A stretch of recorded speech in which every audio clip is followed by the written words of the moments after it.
últimos meses, Pernambuco e Alagoas sofreram muito com a intensidade das chuvas. E justamente nesses estados e estados vizinhos aqui do Nordeste, por muito tempo o grande problema climático estava no extremo oposto, a seca. E por isso, ver de perto essas situações me fez lembrar a dama da geração de 30. O que temos para hoje são Anjos e Dulcineias. Eu sou a Larissa Bertolino, você está no canal Uma Garota Quixotesca, onde nós tratamos de literatura sempre partindo do nosso querido Don Quixote, e mais especificamente você se encontra no quadro Relendo, onde nós retomamos, regravamos, reapresentamos com maior dignidade vídeos, alguns livros que nós apresentamos há um tempo atrás, que por falta de qualidade no áudio, no visual ou da nossa própria reflexão mesmo, merecem uma segunda chance. Em fevereiro eu compartilhei com você, nas resenhas normais, um livro que é a porta de entrada, que é o marco da geração de 30 do nosso modernismo, que foi a Bagaceira. Geração de 30 essa também conhecida como esse regionalismo de 30. Autores que representaram o regional na literatura, mas especialmente representaram o Nordeste, apontando para a problemática da seca.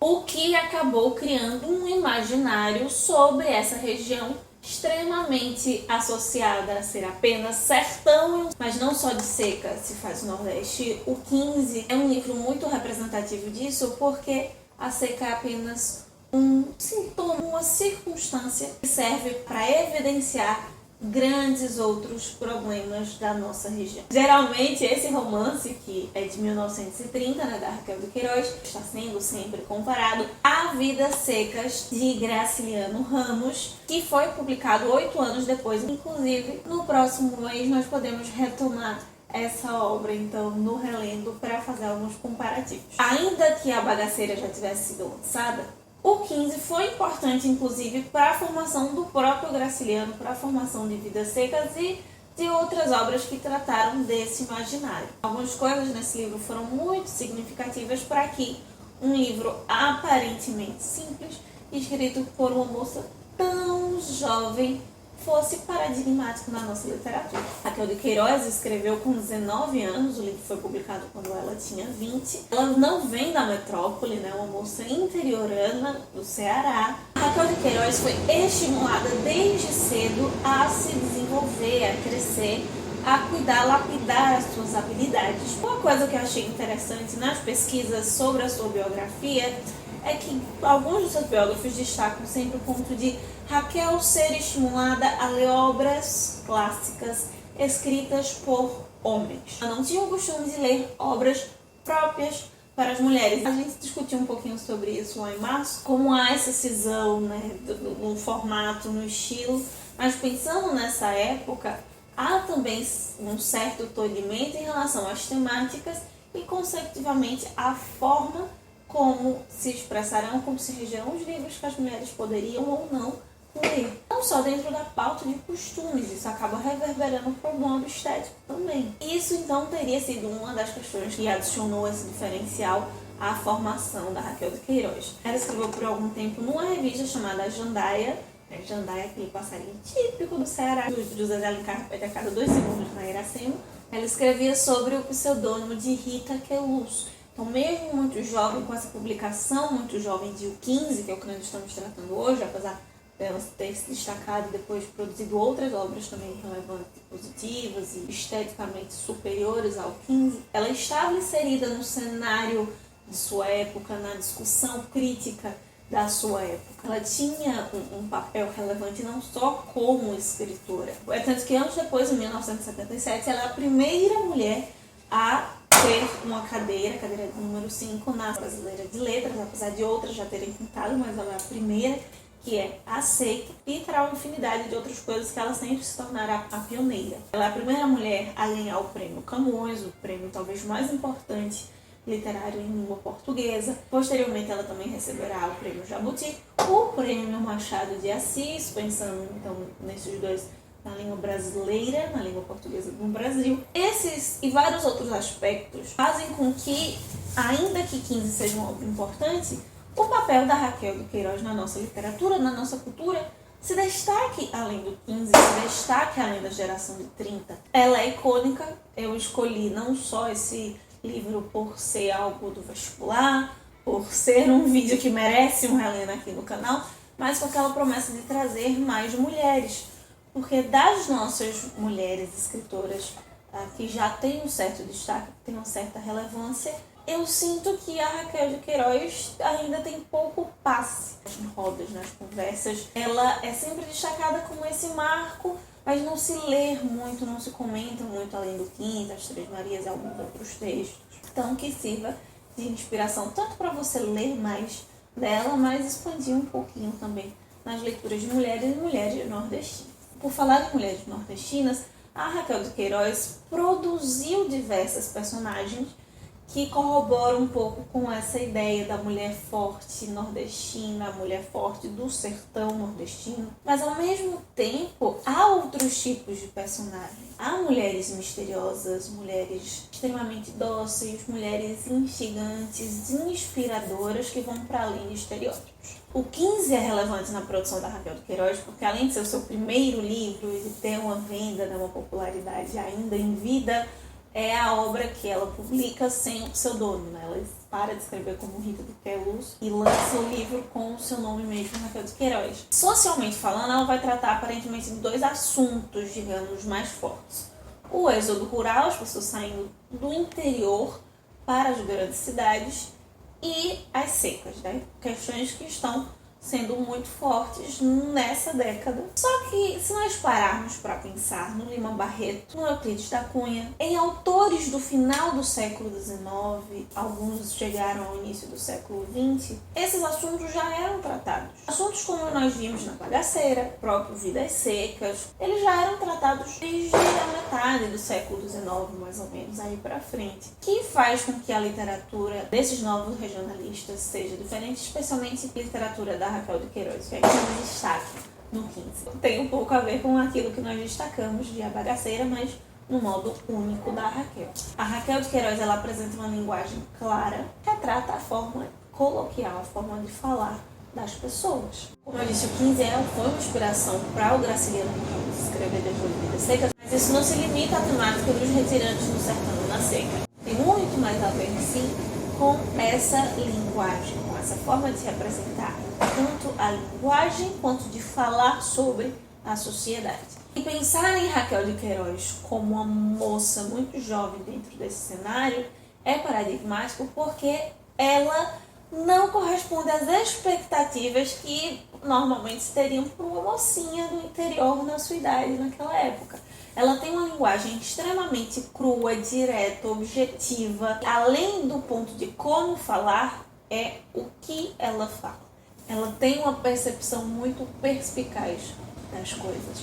Há muitos pontos que você precisa estar atento, ainda que seja uma leitura simples pela sua objetividade, então fácil de se entender, mas a Raquel de Queiroz deixa muitos pontos em aberto para que nós percebamos. Ela aponta algumas coisas, descreve uma cena, descreve uma relação, porém deixa ali o não dito para que nós o retomemos naquele momento ou posteriormente na leitura e entendamos o que se passa.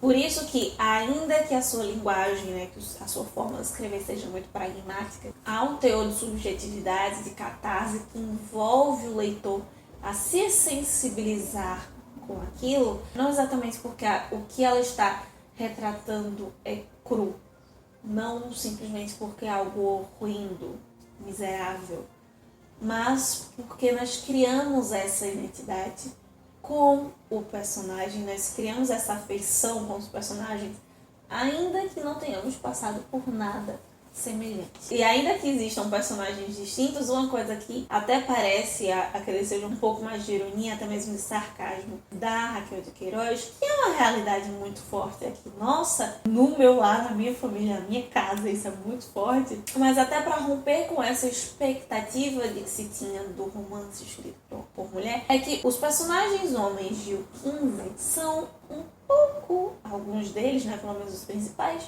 mais sensíveis, mais esperançosos, mais sonhadores. enquanto que as mulheres são extremamente pragmáticas e em alguns aspectos até mesmo pessimistas, negativas. Nesse período próximo tem um autor que eu gosto muito, do João do Rio, que se chama O Chá e as Visitas. E ali ele conta um pouco de como a hora do chá entrou na civilização brasileira, até tomando o lugar do café. Ele destaca muito o papel das mulheres, né? Dos chás que as madames da alta sociedade carioca vão oferecer, que até na casa mais simples uma senhora precisa fazer, enfim. Ele coloca muito dessa expectativa da função do que se esperava socialmente desse momento de chá. E a estudiosa Maria Alice Barroso, comentando sobre a linguagem de Raquel de Queiroz, de forma geral, mas aí nós podemos pensar no 15 objetivamente, faz um contraponto que na hora me lembrou esse texto do João do Rio. Ela dirá como as mulheres dessa época, essas mulheres que o João do Rio apresenta, a Raquel de Queiroz abandona os salões de chá para narrar a aspereza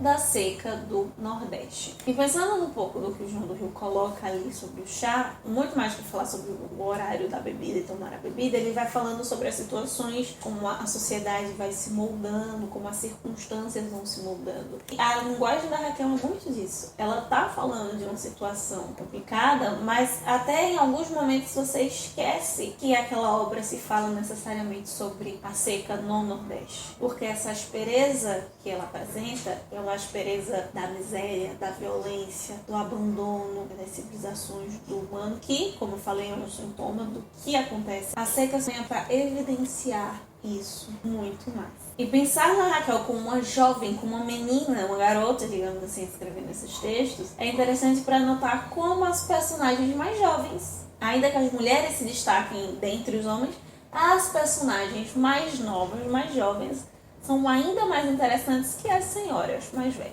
Não à toa, a sua protagonista será a Conceição, uma jovem de 20 e poucos, 22 anos, que é professora, ama o que faz e não deseja, inclusive, se casar ou ter filhos para dedicar-se exclusivamente à sua profissão até o fim da sua vida. Ela é apaixonada pelos livros, mas diferente dessas moças do século XIX que eram apaixonadas pelos livros, a Conceição tem uma visão bem mais pragmática, bem mais realista, algumas outras questões sobre política, sobre sociedade, sobre filosofia e religião, que as mulheres do século XIX, por exemplo, ou retratadas no século XIX, não teriam. Ela até que se apaixona ali, ou se sente atraída, digamos assim, pelo seu primo Vicente. Ela vai passar 2 meses em Quixadá, na fazenda da avó, conhece esse seu primo que também é fazendeiro. Eles se gostam, ambos se correspondem, mas não há nada. Apenas nutrem esse sentimento um pelo outro. Até porque a Conceição é uma mulher libertada desse ideal romântico, e até pensar nesse nome dela, né, Conceição, Imaculada Conceição de Maria, né, esse nome vem de Maria da Conceição, da história da Bíblia, pensá-la como essa própria personagem que concebe, que nasce um novo tipo de mulher. E assim como tem a percepção da concepção de Maria de si mesma na tradição católica, como dela do próprio Cristo, não é como a de todas as outras mulheres, né? Não é uma concepção, não é uma formação como as outras. Dona Inácia, por sua vez, que é a avó dela, né, parente também do Vicente, a dona daquela fazenda, daquelas terras. Inicia-se o livro, então, com Dona Inácia, essa representação da mulher sertaneja, rima de família, matriarca, ama todo mundo, controla todo mundo, ama mais com as ações, o cuidado, do que pelo sentimentalismo, uma matrona mesmo. O livro se inicia com ela fazendo uma novena em busca de chuva, mas não se resolve, ela não é atendida, então elas vão ter que tomar uma atitude prática para resolver e ver como seguirão as vidas, já que falta chuva. Se nós formos pensar no cenário do Nordeste, especialmente do Ceará naquela época, em 1877 já havia tido uma forte seca, chamada de a Grande Seca. Os cearenses se encontraram numa miséria tal que as pessoas começaram a invadir a casa dos outros em busca de mantimento. E agora, essa nova seca em 1915, há algumas novas medidas para evitar esses distúrbios. Grande parte dos retirantes, as pessoas que estão saindo da sociedade ou dos próprios estados em busca de melhores condições de vida, fugindo da seca e das suas consequências, vão para o Amazonas, né, onde está tendo agora o grande ciclo da borracha, essa promessa, né, de riqueza, de desenvolvimento. Ou vão para São Paulo, como é o caso do Vidas Secas, no Graciliano Ramos, ou vão ainda, nesse caso aqui delas duas, para Fortaleza. Ambas pegam o trem e vão embora. Só que, em contraste à Conceição e à Dona Inácia, nós temos a família do Chico Bento, um funcionário, digamos, um pequeno jagunço do Vicente, que está com a sua família e o gado ali está se perdendo, não tem o que fazer. O Vicente fica, mesmo na seca, mas para ter alguém ali cuidando das fazendas da família, e o Chico Bento vai embora com a sua mulher e os seus filhos em busca de sobrevivência. E nisso já começam os primeiros contrastes. Enquanto a Dona Inácia e a Conceição podem ir de trem, ter condução, eles têm que ir a pé de Ibadá até Fortaleza com as crianças. Em um cenário onde só há seca para todos os lados, ou seja, falta água, falta alimento. E ainda que a Conceição seja, digamos, a protagonista do livro, nós acompanhamos essa família no seu trajeto até Fortaleza e alguns momentos, episódios da Dona Inácia com a Conceição, já em Fortaleza. E é nesse trajeto da família do Chico Bento que nós temos as maiores expressões de miséria desse livro e fazem aí alguns paralelos com o trajeto também da família do Fabiano em Vidas Secas. Eles vão dividir com outra família de miseráveis. Um boi, morto, provavelmente doente. Ele mata uma ovelha, se eu não me engano, para saciar a fome da família. O dono vem, não aceita e ele acaba pedindo clemência e eles recebem as vísceras do animal. Uma polícia truculenta que os receberá quando eles finalmente conseguem chegar a Fortaleza. As problemáticas sobre a quantidade de morte infantil, de sequestro, de desaparecimento de crianças também será retratado pela Raquel de Queiroz com essa família. E quando eles chegam finalmente a Fortaleza, eles vão para um campo de concentração, diferente daquilo que os nazistas fizeram. O campo de concentração é diferente, é um lugar realmente onde as pessoas ficavam concentradas, onde os retirantes ficavam ali vivendo, concentrados, devido já a consequências políticas do que aconteceu em 1877, as grandes roubos, invasões de casas. Então, os deixávamos em guetos, afastados das outras pessoas da cidade. E eles chegam ali com promessas de emprego que, na grande maioria, não se cumprem. A linguagem é direta, é emocionante, é crua, como eu já mencionei, mas a família do Chico Bento é um ponto importantíssimo dessa obra, porque todo esse trajeto com as outras coisas que vão acontecer na cidade vão evidenciando cada uma dessas circunstâncias, dessas coisas problemáticas com os retirantes que a Bagaceira, e Vidas Secas, São Bernardo, os Sertões, que nenhuma outra obra acaba abarcando. É como se as outras obras da geração de 30 elas fossem muito pontuais em alguns aspectos, a Raquel de Queiroz conseguisse, ainda que rapidamente, ser um pouco mais abrangente. E diferente desses outros autores, em nenhum momento a Raquel de Queiroz chega a embelezar ou romantizar esse sertanejo, esse retirante sofredor, né? Ela não romantiza a seca. O próprio Mário de Andrade, né, talvez o grande nome que nós temos então do modernismo, como eu falei na resenha da Bagaceira, os regionalistas não podem estar tão distantes e desassociados, eles são sim modernistas, com preocupações sociais, com preocupações de aspectos específicos, mas eles são modernistas. O Mário de Andrade vai elogiar muitíssimo o 15 e a escrita da Raquel de Queiroz. Ele diz que a Raquel de Queiroz conscientiza o leitor sobre a seca a ponto de tornar a seca ali real para alguém que jamais vivenciou aquilo. Dentro desse elogio dele, relendo o 15,